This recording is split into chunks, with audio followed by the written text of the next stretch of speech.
বিসমিল্লাহির রহমানির রহিম। আমাদের আখিরে নবী বিশ্বনবী হজরত মুহাম্মদ সাল্লাল্লাহু আলাইহি ওয়াসাল্লাম যেই ভয়ঙ্কর দাজ্জাল, যার কথা তিনি ভবিষ্যৎবাণী করে গেছেন যে আখিরে জামানায় সেই ভয়ঙ্কর দাজ্জাল আসবে এবং এই দাজ্জাল পুরো পৃথিবীর বুকে সে রব দাবি করবে এবং পুরো পৃথিবী তার পদতলে থাকবে। ভয়ঙ্কর সেই দাজ্জাল, এই দাজ্জালের ফিতনা থেকে বিভিন্ন নবী রসুল আল্লাহর কাছে পানা চেয়েছেন। তো আসলে এই ভয়ঙ্কর দাজ্জাল কিন্তু এসে গেছে। তো এই দাজ্জালকে চিহ্নিত করেছেন হিজবুত তৌহিদের প্রতিষ্ঠাতা জামানার ইমাম জনাব মোহাম্মদ বায়েজিদ খান পুন্নি। তিনি কোরআন এবং হাদিস, বাইবেল এসব থেকে যুক্তি দিয়ে তিনি প্রমাণ করেছেন যে বর্তমান ইহুদি খ্রিস্টান যান্ত্রিক সভ্যতাই হচ্ছে আল্লাহ রাসূল বর্ণিত সেই ভয়ঙ্কর দাজ্জাল। তো আসলে এই দাজ্জালকে চিনতে এবং বুঝতে হলে হিজবুত তৌহিদের মাননীয় ইমাম প্রতিষ্ঠাতা ইমাম জনাব মোহাম্মদ বায়েজিদ খান পুন্নি, তার লেখা দাজ্জাল বই আছে।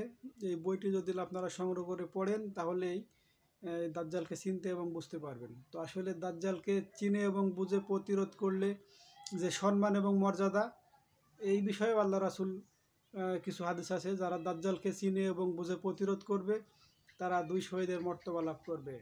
আসলে 2 শহীদ বলতে গেলে যে কোনো শহীদ না, সেটা হলো যে বদর এবং উহুদ, এই 2 যুদ্ধের শহীদদের সমান মর্যাদা যারা এই দাজ্জালকে প্রতিরোধ করবেন তারা পাবে। তো আসলে আমি আশা করব যে আপনারা এই দাজ্জালকে চিনেন এবং বুঝেন, তারপরে তাকে প্রতিরোধ করেন। তাহলে আপনারাও আল্লাহ রাসূলের সেই ভবিষ্যৎবাণী হাদিসগুলো যে আমরা জানি, সেই সম্মান এবং মর্যাদা সেগুলো আমরা লাভ করতে পারি জীবিত অবস্থায় 2 শহীদের মর্তবা এই দাজ্জালকে প্রতিরোধ করেই।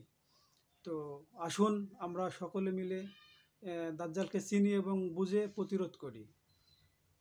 তো আসলে আরেকটি বিষয় না বললেই নয় যে বর্তমান যে পৃথিবীর বুকে অশান্তি চলছে, যুদ্ধ, রক্তপাত, মারামারি, কাটাকাটি, এই সকল বিষয়ের দাজ্জালীয় সভ্যতা, এই দাজ্জাল দেখেন গোটা পৃথিবীর বুকে তিনি আগ্রাসন চালাচ্ছে।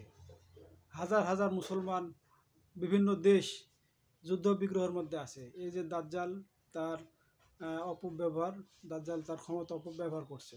তো আসলে আসুন আমরা সকলে মিলে দাজ্জালকে চিনি এবং বুঝে তার বিরুদ্ধে প্রতিরোধ গড়ে তুলি। হিজবুত তৌহিদ শুরু থেকেই এই দাজ্জালের বিরুদ্ধে কথা বলে আসছেন এবং মানুষকে, আপনাদেরকে দাজ্জাল সম্পর্কে সচেতন করছেন। আসুন আপনারা সকলেই, গোটা পৃথিবীর লোক এই দাজ্জালকে রব এবং প্রভু বলে মেনে নিয়েছি, তার থেকে আমরা মুক্ত হই, আমরা তাকে রব বা হুকুমদাতা হিসাবে অস্বীকার করি। তো আসুন সকলে মিলে আমরা এই দাজ্জালকে প্রতিরোধ করি। এটাই হিজবুত তৌহিদের আহ্বান। হিজবুত তৌহিদের মাননীয় ইমামুজ্জামান, প্রতিষ্ঠাতা ইমামুজ্জামান মোহাম্মদ বায়েজিদ খান পুন্নি, তিনিও গোটা বিশ্বের মানুষকে আহ্বান করছেন যে আসুন সকলে মিলে এই দাজ্জালকে প্রতিরোধ করি এবং আল্লাহ রাসূলের যেই প্রকৃত ইসলাম দিনুল হক, সেই দিনটাকে প্রতিষ্ঠা করি। তো আমি আশা করব যে আপনারা সকলেই দাজ্জালকে চিনতে এবং বুঝতে যে করণীয় যে হাদিসগুলো আছে এবং হিজবুত তৌহিদের ইমামের লেখা যে বই দাজ্জাল, সেই বইটা সংগ্রহ করবেন এবং সেই বিষয়ে একটু জানার চেষ্টা করবেন, তাহলেই দাজ্জালকে চিনতে পারবেন। তো ধন্যবাদ সকলকে, ভালো থাকবেন। আল্লাহ হাফেজ, সালামু আলাইকুম।